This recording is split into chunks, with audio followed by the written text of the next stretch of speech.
We want justice in this case. We don't want secret grand jury proceedings. We don't want secret medical examiner reports. We want all threats investigated.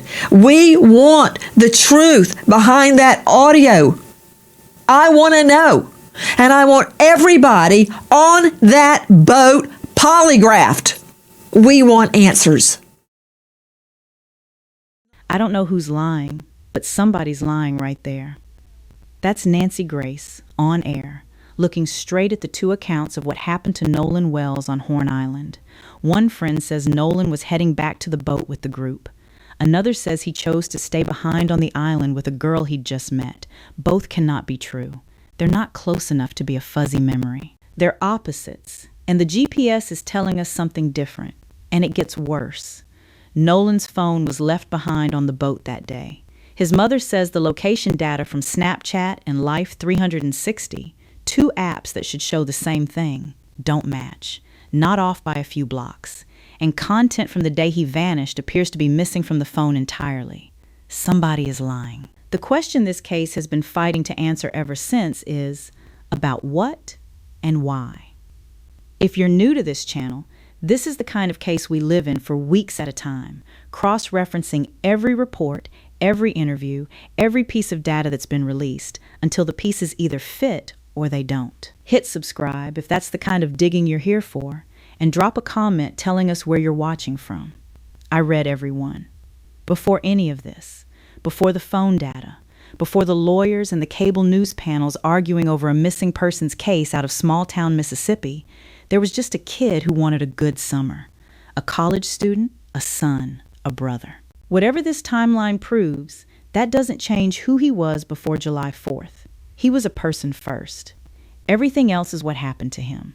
Now let's go back to the beginning and walk through exactly how one day, hour by hour, produced two stories that can't both be true. July 4th, Horn Island, Mississippi, a barrier island, a short boat ride off the coast, the kind of place locals treat like a second backyard on a holiday weekend. Multiple boats, a big group of friends, coolers, music, the whole ritual of a holiday on the water. It was supposed to end with everyone going home. It didn't. Here is the account as it was first given to police, mostly through the words of one friend in the group. We'll call him Warren, because that's the name that keeps surfacing across every report and every interview tied to that day. According to Warren, the morning started ordinary. He woke up at a friend's house, and by the time he got there, a boat was already hitched to a truck. A run to McDonald's, a stop for ice, the slow choreography of getting a big group and multiple boats ready for a holiday on the water. One boat, a smaller one called the Palm Beach, got put in the water separately by a friend we'll call Wyatt. Another boat, a Triton, carried a larger group, including Nolan. By the time everyone converged near Horn Island, Warren estimates the group had swelled past 20 people, spread across at least 2, maybe 3 boats. It was, by every account, a good day. Music, swimming, the kind of afternoon that blurs together in memory precisely because nothing was supposed to be memorable about it. And then, around 3 o'clock, Warren says he saw Nolan for the last time. Nolan was sitting near the water with a girl we'll call Katie. This is the exact moment Nancy Grace's contradiction lives in, so pay close attention to how differently people describe it. Warren says a friend called out for Nolan to get on the boat, that they were leaving, and that it wasn't a casual ask. By Warren's own description, his friend didn't just ask once, he yelled it multiple times, increasingly urgent, the kind of thing you say when you actually need someone to move right now. And Nolan, according to Warren, chose to stay behind. Warren frames this as normal, something that happens constantly at Horn Island. People riding out with one group and riding back with another, nobody keeping strict track of who's where. He says he could name 50 people who did exactly that on the 4th of July. Nothing sinister. A guy who decided to stay on an island a little longer with a girl he liked. That's Warren's version. Clean, explainable, and it's the version that made it into the earliest reporting on this case. But remember what Nancy Grace pointed at. Another account, tied to Katie, doesn't describe Nolan choosing to stay behind at all. It describes him appearing to be on his way back to the boat with everyone else, not lingering, not waving people off, heading in. Two accounts from two people who were both actually there, describing two different versions of the last confirmed moment anyone saw Nolan Wells alive. He can't have been walking toward the boat and choosing to stay on the island at the same time. Those two things cannot both be true, and right now, nobody in the official record has forced a resolution between them. Then there's the phone. Nolan's phone was left behind on the boat that day, and that alone would be an ordinary detail. The kind of thing that happens on any group trip, if not for what his mother says came after it. The location data pulled from two separate apps, Snapchat and Life 360, doesn't match, not off by the margin you'd expect from ordinary GPS drift. And by her account, content from the day he vanished appears to be missing from the phone entirely, gaps where there shouldn't be any. Two friends who disagree on the single most important detail of the day. A phone with location data that contradicts itself. That's the shape of somebody's lying, and it isn't a vague suspicion. It's two specific, checkable claims sitting directly across from each other, refusing to both be right. What happens next is the part almost nobody agrees on at all. Because less than an hour and a half after Nolan was last seen, in whichever version you believe, someone on that very same boat is on the phone with the United States Coast Guard, screaming that they're taking on water, that they're sinking, and Nolan is nowhere on it. Here's where the case stops being just two friends disagreeing and becomes something you can actually check against a clock. At 4 o'clock that afternoon, a call comes into the Coast Guard. We're at the west tip of Horn Island. Our bilge stopped working. We're sinking. Can y'all please come? Underneath it, faint, almost impossible to place at first, there is laughter on a call where a group of teenagers is telling federal responders their boat is going under, in water they claim is more than 30 feet deep. The call gets stranger the longer it runs. They don't have the boat's registration number on hand. It got ripped off, someone says. They don't have a VHF radio. When asked how many people are aboard, the count wanders before settling on 7. When asked if there are children on board, the answer is no. But when asked how old everyone is, the answer offered up, almost proudly, is that there are 0 adults on the boat, nobody over 21, on a boat that's allegedly sinking in open water. The depth given during the call doesn't even agree with itself. One figure gets said, then corrected to a much deeper 1 second later, like someone is guessing. Now here's the number that breaks the whole story open. And it isn't a theory. It's GPS data obtained from the Mississippi Department of Marine Resources and confirmed by multiple national outlets. That boat left the private dock at 9:56 that morning and arrived at Horn Island at 11:14.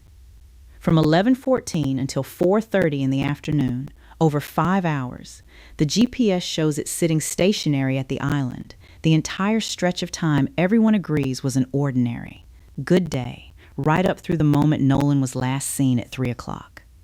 The distress call goes out around 4 o'clock. And according to the GPS, the boat doesn't actually leave the island until 4:31, a full 30 minutes after they told the Coast Guard they were sinking. Sit with that. If a boat is genuinely taking on water in over 30 feet of open water, it doesn't sit still for half an hour. And when it finally does move, at 4:31, Nolan Wells is not on it. It gets stranger from there. The boat is back at the original dock by 5:52, less than 2 hours after the emergency call. At 6:06, it leaves again, this time toward Fort Bayou. Some accounts describe the boat running straight from the sinking scene to Fort Bayou to fix a bilge plug, no stop at the dock in between. The data says otherwise. There was a stop, time-stamped, sitting in the middle of a story that says there wasn't one. By 7:19, it's back at the Fort Bayou boat launch, and from there, it's finally trailered overland to the owner's residence. Line it up against the clock, and it isn't one contradiction anymore. It's a pattern. A boat that's supposedly sinking sits still for 30 minutes. A boat that supposedly ran straight to Fort Bayou stops at the dock first. A search for a missing 18-year-old is unfolding in the background of a boat quietly running its own errands, dock to bayou to dock again, on a schedule that doesn't look like panic. It looks like people finishing a day. 2 boats were involved in the events after that call, both with identical Garmin GPS chart plotters, the kind that record movement automatically, second by second, the entire time the engine is running. One belonged to a friend we'll call Bart. The other belonged to an older relative we'll call Jerry, who, according to phone records, called and canceled a private towboat rescue almost the exact moment the distress call was placed, before the tow ever reached them. Jerry isn't just a boat owner in this story. He owns a marine dealership on the coast. So, we didn't understand how the GPS worked is a hard defense for that household to make. A GPS chart plotter records 3 kinds of information. A waypoint is a single spot you manually mark. A route is a planned path you set up in advance. A track is different from both. It's automatic, logging your actual movement continuously without you doing anything at all for as long as the unit is powered on. You don't have to try to keep a track. It happens on its own. You do have to try to delete one. When investigators pulled the data from Jerry's boat, they got a full, continuous track. When they pulled the data from Bart's boat, there was nothing. No track history at all. Only a couple of manually placed waypoints, hours apart, with no record of anything in between. That gap lines up, almost exactly, with the window of time everyone agrees Nolan went missing. There's a paperwork detail worth noticing, too. The incident report lists Bart and Jerry as the involved parties, the boat owners, but never names Wyatt, even though Wyatt, at 18, was reportedly on scene and involved in the calls that followed. If nothing happened out there worth hiding, why does only one of the 2 boats have a complete memory of that day? And there's a discrepancy in the coordinates themselves. An officer photographed one set of GPS coordinates directly off Jerry's device, at his home, days after the incident. A different set had already been given verbally, over the phone, days earlier, and the 2 don't match. 3 full days pass between the first version of that data being given and officers actually going out to photograph the device in person. 3 days is more than enough time to open a menu and press delete. According to Bart's own data, there's no recorded movement at all between roughly 11 in the morning and 4:30 in the afternoon, over 5 hours where the unit shows the boat sitting perfectly still. But Warren's own account puts the boat moving during that stretch. Nolan being seen at 3, a fight breaking out, the boat filling with water over what Warren describes as a couple hours. A boat that's supposedly drifting and taking on water doesn't do that while sitting on a single fixed point the entire time. A waypoint only exists because someone chose to drop one, which means the 2 points on record likely aren't the boat's actual path. They're the only 2 moments someone bothered to mark, with everything automatic in between apparently gone. We already know Katie's account contradicts Warren's on the single biggest question in this case, whether Nolan was heading back to the boat or choosing to stay. Here's what makes that contradiction even harder to explain away. When police first spoke with members of the group at 1:30 in the morning, mere hours after Nolan was reported missing, Katie's name is nowhere in the initial report. Instead, officers were given the name of a completely different girl to go interview.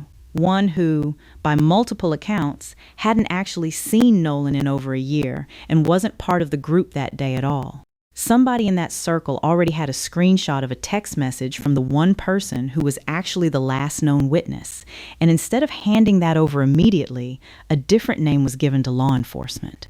Warren has muddied this further. In a later interview, he says the first time he ever sat down with police was July 7th, when he told the lead investigator his whole story, top to bottom.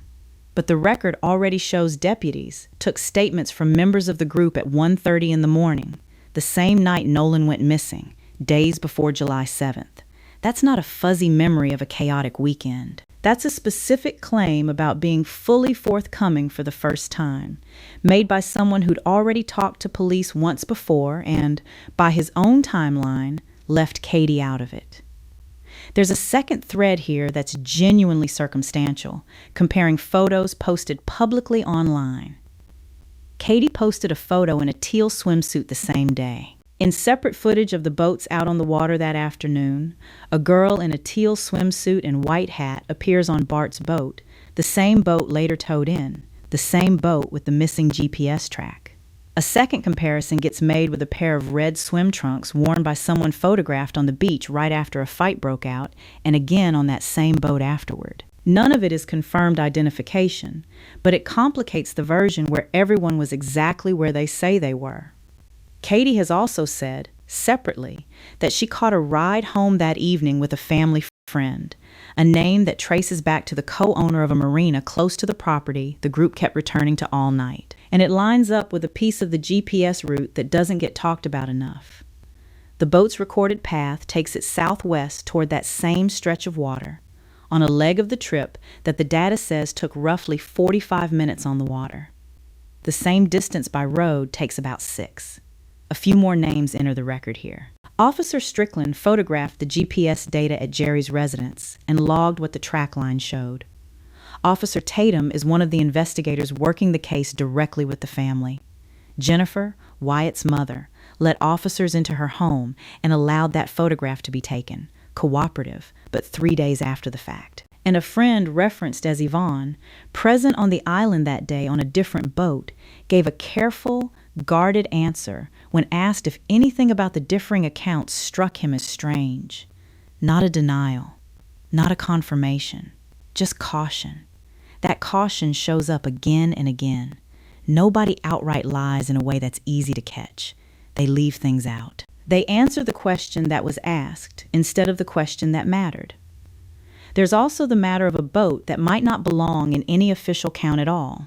In one widely shared photo, there's a dark shape and a black propeller visible off to the side that doesn't line up with any of the 3 named boats. If it's real, there was a 4th vessel out there that nobody in the official statements has accounted for, and a 4th boat means a 4th set of questions about who was driving it and who was on it. That matters more once you notice Warren's own account never lines up who was driving which of the 3 boats he does name. At the same time, he's telling you he personally drove one while also saying he rode out on another. What follows is a theory, not a confirmed account, built out of the pieces of the timeline that don't otherwise add up. I want you to hold it that way the entire way through. A fight broke out on the beach that afternoon, tied, in some accounts, to a name we'll call Tristan, and it scattered people back toward the boats fast. An uncle in the group is said to have called it time to go. In the rush, whoever was driving Wyatt's boat left the engines trimmed down instead of up, which can cause an outboard to overheat and take on water over the stern. Nothing to do with a hull breach.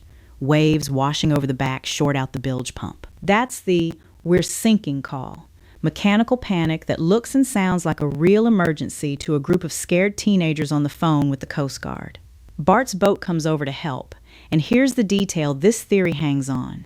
If the panic was really about a sinking boat, the natural move is to get everyone off it and onto Bart's. So when Bart is reportedly yelling for Nolan to get on the boat, one reading is that he wasn't pointing back at the boat Nolan came out on, he was pointing at his own. It's in that stretch, boats side by side, everyone distracted, that people start realizing Nolan isn't where he's supposed to be. Some assume he simply passed out somewhere. That assumption takes time to curdle into real alarm, which is one theory for why the boats don't move again for a half hour after the tow gets called off. Not stranded, but stalled, while a group of very young people call a grandparent for guidance before calling anyone else. Bart's mother reportedly posted on her own social media that she had photos from her son's boat showing it approaching to tow the other boat in. A strange thing to volunteer if the story is simply, "we were sinking and got towed." It reads, to some who've looked at it, as evidence the boat wasn't actually taking on water the way the call described. Again, theory, not verdict. But it's the version that accounts for the trim, the bilge, the fight, the gap in the GPS track, and the half hour of nothing, all at once. Here's where this case stops looking like a boating accident to a lot of people.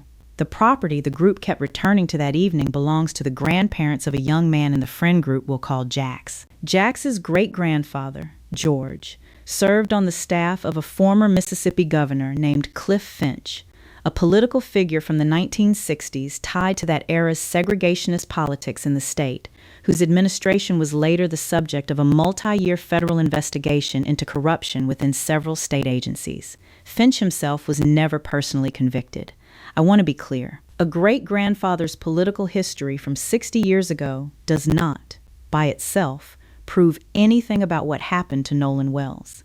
I'm including it because it's part of the public record connected to this family, and because of what comes next. The attorney currently representing one of the families in a defamation dispute connected to this case has a documented professional history working as a state director for Americans for Prosperity, and later as a vice president at a nonprofit called Stand Together, both tied to the political and donor network built by Charles and David Koch, the same network that's a major financial backer of Turning Point USA's campus organizing operations. None of this proves wrongdoing, but it does answer why a missing person investigation out of coastal Mississippi suddenly has this much legal and political infrastructure surrounding it. A defamation suit exists to control a narrative, to make repeating certain claims publicly expensive enough that people stop repeating them.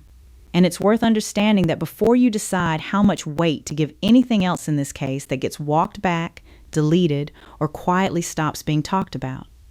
I also want to be fair to the other side. Some of what's been floated about this family's finances and connections beyond what's laid out here doesn't have solid sourcing behind it, and I'm leaving that out on purpose.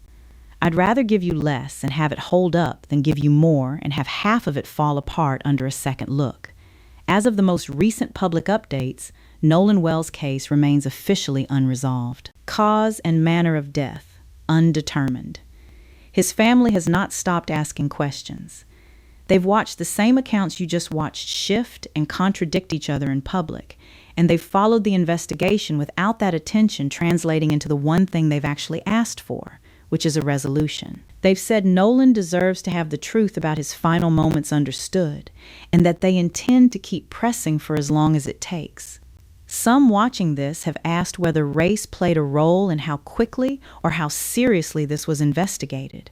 Others have pushed back and said that's an unfair leap with no direct evidence behind it. I don't think either side gets to declare victory here. There isn't enough on the public record to prove it either way, and I'm not going to pretend otherwise just to give you a clean answer. Somebody is lying. We opened with that. We still don't know who or about what exactly. Or why?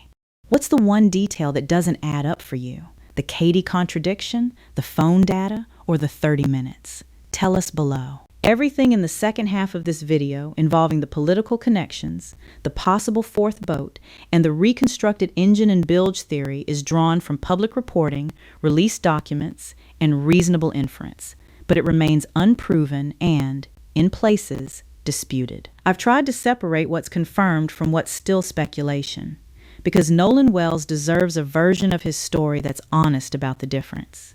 If you think this case deserves more attention, like this video, subscribe if you're not already part of this community, and tell us in the comments where you're watching from. I read every one, and it genuinely helps this reach the people who need to see it.